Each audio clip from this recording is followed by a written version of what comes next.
Hello, friends. Today I decided I wanted to finish off a bit of my thoughts on the Fist of Fire Assassin build, as well as another build I've been playing a little bit of on Assassin, and talk about what's next for the content moving forward if you're following my YouTube channel and my Twitch stream. You'll notice in the footage I actually have a nice little glowing red aura on my character, and that's the T2 declone aura you get, and that involves the second build I'll be talking about that I was notified of by somebody and checked out and found great success with. So as far as Fist of Fire, it's a fantastic build. It's probably one of the faster builds in the game, and while I do think there are many builds that are faster at farming, it was very satisfying. I mentioned this in my previous video, but there's something that just feels really good about building up the combo and doing the Dragonflight kick to throw out meteors or a giant fire nova or fire on the ground. It's just a fun playstyle if you don't mind hitting one or two buttons every so often and don't just want to hold right click or teleport all the time. It's a more active teleport that actually carries your damage with it, and it's just enjoyable. I was having far too much fun with it over my playtime, and while I did play a more expensive version of it, what I'm actually going to have in the description is more of a starter build. And while yes, the starter build is not the cheapest, and I don't know exactly what I would build on the character if I was just starting out, I have a few ideas, but I don't want to go into detail on those. I'd rather give a baseline of where I think people should start playing it and where I ended up. The early version would just use Natalia's and your charms, and the late version would use all the gear that I have on currently. In the planner below, you'll also have my stat distribution as well as where I put my skills. You'll notice they're a little bit all over the place when it comes to burst of speed, weapon block, and Shadow Master, and I think a lot of this is personal preference. I think a lot of it matters on, do you want to do more damage with your Shadow Master? Do you want more block and block recovery? Or do you just want to move faster and attack faster? These are all up to you and really how you want to balance the character, and I don't think there's any one best answer for most people. Fist of Fire was fantastic.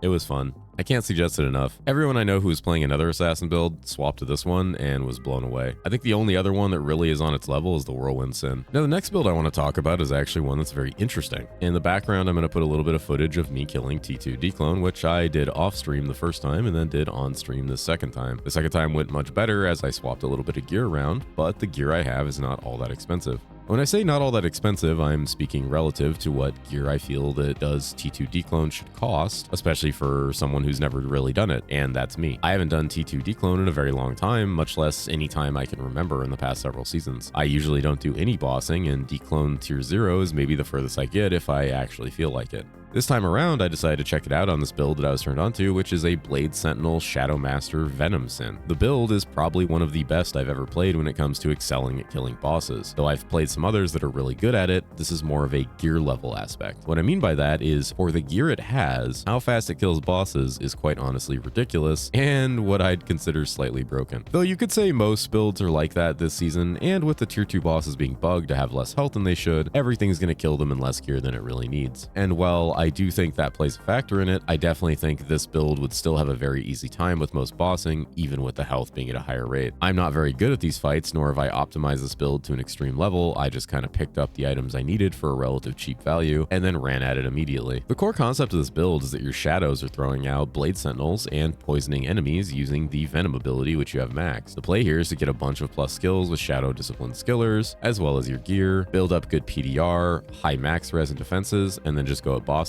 Your shadows will do a lot of the work, but you can also throw Blade Sentinels out yourself, stacking up multiple poisons and doing huge damage. One of the things you're probably thinking is, well, I've used Venom before and I don't understand why it's doing so much damage or how the boss is dying or why this is so good in general. Well, there's a slight change that happened to Blade Sentinel, and I believe it happened back in Season 10. The information I was able to incur is that damage over Hiim effects like poison and open wounds were updated to stack, and they stack as long as they're coming from different sources. These different sources would be things like a mercenary, a player, or minions. Blade Sentinel itself is actually coded as a minion in Diablo 2. This means it has a very interesting interaction with Venom and Shadow Warriors. So now each minion applies its own independent dot, which allows them to stack. So since Blade Sentinel is a minion, each cast of Blade Sentinel is a separate minion. So every Blade Sentinel that attacks applies its own Venom dot, and those targets will take damage from each attack. So the way Sentinel works as a minion, when a Shadow Warrior casts Blade Sentinel, it pulls from your weapon damage. This means you're getting your poison mastery, your poison damage from Venom, your pierce of poison, and your weapon damage. So you're getting the full value of this without having to force your Shadow Masters to cast Venom or have them really do anything. They're just going to sit there and throw out Blade Sentinel after Blade Sentinel, each one doing full poison damage. One Blade Sentinel will hit, and then the other will hit, and that's 2 stacks of poison. And if yours are going off as well, you're stacking poison too. Every single Sentinel that gets thrown out, yours or the one from the Shadow Warrior, apply Venom at full potency, including all of your modifiers, doing damage. And this is all intended. This was the way the ability was changed.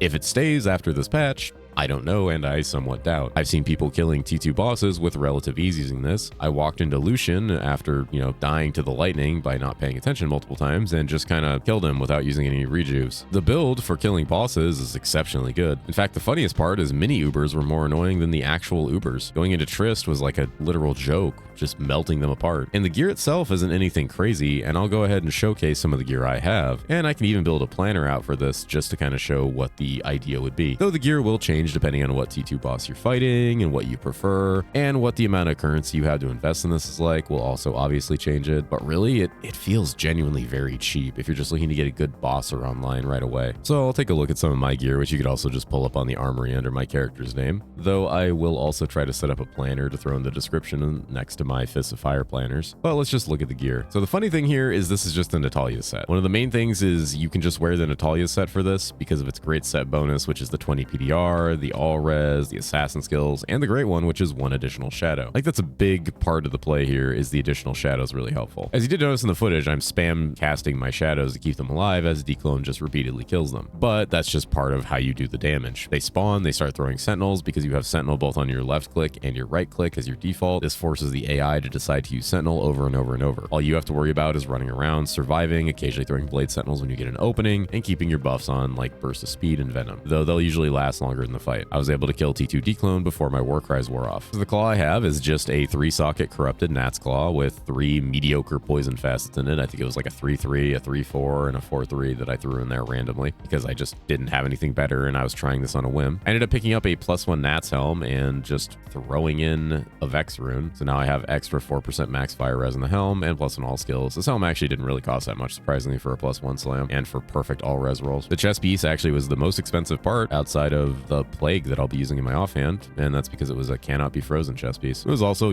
well rolled with the +3 shadow disciplines. And then the Nat's boots, I actually picked up ones with a 3 max fire slam, and these cost me like maybe a gold. Pretty inexpensive. Gloves are something you'll swap between depending on the fight. Currently I have Venom grip on, which give you max poison res, something good for Rathma if you're going to do that fight, but if I'm fighting Declone, I'm usually using Lava Gout just to get my res up a little more. The rings I use, I pretty much try to use the Nature's Peace for all the fights because max res is extremely important for reducing the damage you take. And this fight for Declone, I was using a Dwarf Star because I wanted more Fire Absorb. Honestly, for T2 Declone, you should try to get more Fire Absorb if you can, but that's very difficult while wearing the Natalia set because Fire Absorb is mostly only available on other pairs of boots or even on a helm. So while wearing the Natalia set, you're probably maxing out at 6 Fire Absorb unless there's another item I didn't really think about or didn't fit in. Belt is Verdungo's. This is even that well rolled of one. It's 13 instead of a 15. Main thing here is that it has 10% increased chance of blocking, which gave me a little bit more block. Block is kind of nice for when the skeletons come out. You're trying to mitigate getting tapped. My necklace actually wasn't desecrated in the footage. I went desecrated after and I hit faster run walk, but it's just a basic 2 sin neck with plus max res, a little bit of fire res, some replen, attack rating, which doesn't really matter to me, and nothing of note on it other than that. The offhand being the plague rune word, which is a very nice rune word due to the +2 all skills, negative enemy poison res, the cleansing aura. I put it on a +3 venom base. This is mostly good for the Rathma fight as well. This has some nice features to it, but I don't think it's fully necessary for a lot of what I'm doing here. I think there's probably a lot of other options you could put in your offhand claw. You could probably even go with the Whispering Mirage if you really wanted to. The negative 20 enemy poison res here is definitely one of the big winners. As far as rings, depending on what I'm doing, I might swap my Bolkathos ring on depending on the fight, or you can switch gear around if you're fighting Lucian for more max lightning res. You could probably move runes around. In fact, I only have one thing socketed in this chest piece, and it's just a bad poison facet. I'm actually got 2 open sockets there, and my first Declone kill, I didn't have anything in the chest and I didn't have anything in the helm. My first Declone kill was actually a little dicey, and I only had 10 rejuves left by the time I got out of it because I only had like 85 fire res. That kind of shows how easy it is to kill those things, especially with a health debuff this season due to a bug. So if you're looking to kill any T2 bosses and have a good time trying to farm items, this is probably the best season to do it. Charms are all shadow disciplines, which is nice, including a nice torch and this Annie, which is very nicely slammed, but wasn't +1 slammed in the footage. I did this afterwards. Now, probably one question people are going to ask is, how do you map? Well, you can map with this build, and it's not amazing, but it's okay. You can honestly run through everything, and I would actually suggest grabbing a Whispering Mirage for your offhand so you have 3 shadows. Then you just run around using Dragonflight for traversal and spamming Blade Sentinel and everything. It's not the fastest mapper, and if you've played FOF, it's definitely going to feel significantly slower and like not nearly as good, but it's all right. Another option is to actually just get a Chaos Claw and throw it in your offhand, and you could just Whirlwind Sin. It's basically the same concept because you're stacking Venom and then you're just whirlwinding around, but it's also not necessarily the best option. Whirlwind Sin is a good build, but it keys more off of a hybridization of physical in Venom. So if you want to really map on this build in a quick way, I do highly suggest that instead of just throwing on a chaos, you probably do a full gear swap to a more hybrid chaos set. One of the things you can do is with your build, you can actually move your skills around. I actually maxed Claw Mastery in this just to make mapping a little easier and have a little more damage doing that, because a lot of these points aren't fully necessary for what I was capable of with the bosses. Speaking of skill points, let's talk a little bit about those. Here's the funny part. You only need 1 point in Blade Sentinel. That's all I had in the footage. I actually added in Blade Shield, which I don't even need, and I did that just for mapping with Venom Sin. So if you want to map with the build too, you can do that. Martial Arts, all I took was Cobra, because that's what I need to max, and if I want Dragonflight, I'll just try to get it on a Claw. Now let's talk about the actual points you're going to be using, which is Shadow Disciplines. We maxed out Cobra mostly because of Venom, our main damaging component. So we're going to max out Venom and Cobra as its synergy, and that's going to give us all of our damage. We're then going to max out Shadow Warrior, so it can do plenty of damage as well, and then we're kind of freeform on our points. I put quite a few points in Burst of Speed because especially on these bosses, I want to move as fast as possible. It's really just about the move speed though. That's my big thing here. At this point, you could either max out Weapon Block or you could go with Claw and Dagger Mastery. This is personal preference. I did Claw and Dagger Mastery because I wanted to hybridize a little more if I wanted to do mapping. Either way, it's really funny. If you've never killed a T2 boss and you want to try this season, this is a great way to do it. I highly suggest playing this build. I assume that it's going to get fixed, changed, or nerfed next season. Even though it is totally intentional, it's kind of makes bossing a joke. However, with the boss's health being fixed, they would be significantly less of a joke, and we'll see if any of that is different next season. Though next season, if I don't see any changes to this, I'm probably logging into Assassin. Not just for the bossing, but because I've had great success and a lot of fun with Assassin here at the end of the season. And while I'm normally a Necro main, this class has kind of taken my heart. As for next season and things next, really, the next thing up on my docket is probably to play Path of Exile 2. I know a lot of people who jumped into my stream from PD2 aren't huge fans of the game, and I understand so. In fact, I have a video that was posted before this one talking about my feelings on PoE 2 and PoE 1 and really where those games are at and why people feel so upset about them. However, if you are interested in PoE 2 or just hanging out with a cat, that's what I'll probably be playing. The game comes out on my birthday, which is awesome, and I'm sure I'll be having a lot of fun. Though I don't know how long I'll play it, my future content plans are pretty open. I'll be playing PoE 2, and if I crash out of it or decide not to play it pretty soon, I have some other games I'll be playing. And if you're an ARPG fan, you would probably want to catch them. So feel free to come by and check out what I'm playing from time to time. I primarily just make all my content ARPGs, and I'll most likely be making more and more videos in the future than I used to. And once I go back to my main game, which is Hero Siege, I'll be making so many videos for that, I'll probably just have no time to do anything else. Either way, I hope you're all having a great time in PD2 Season 12. I've had an absolute blast, and it's been a pleasure meeting all of you, hearing your comments, chatting with you, seeing you in my stream, and just enjoying this game for a much longer period than I did the last season when I burned out. Overall, it's been a great time, and I've got to experience a lot of things I didn't think I would. Hopefully, I'll see you all around in the future, in future content, and if you're only a D2 player, well, I do play a lot of D2 mods, but I'll see you in Season 13. Thank you guys for checking the video out. Thank you for checking out the stream.